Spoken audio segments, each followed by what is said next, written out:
पहिल्यांदा आपल्या पुरंदरच्या विमानतळाला अनेक जणांनी विरोध केलेला होता। परवा दिवशी 70% लोकांनी संमती दिली। काल कलेक्टरशी बोललो, 80%वर आलंय। 2-4 दिवसात 90%वर जाईल। मित्रांनो, आम्ही असू नाही तर तुम्ही असू, कुणी असलं, सुधारणा करायची असेल, विकास करायचा असेल तर हवेत करता येत नाही। विमानतळ करायचंय, जमीन पाहिजे। पहिले आम्ही तिथं 7.5 ते 7 हजार एकर जमीन घेणार होतो, नंतर आता 3,000 एकरावर आलेलो आहे। पुरंदरच्या ठिकाणी ती जागा आहे।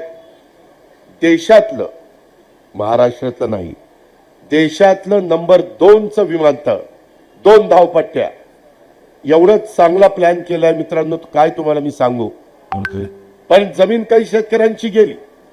वरसगाव, पानशेत, खडकवासला, टेमघरच्या वेळेस तुम्ही आम्ही पाणी पितोय, कुणाच्या जमीन जुमला, घरदार गेली, वर्षानुवर्ष तिथे राहत होते त्यांच्या पिढ्यानपिढ्या।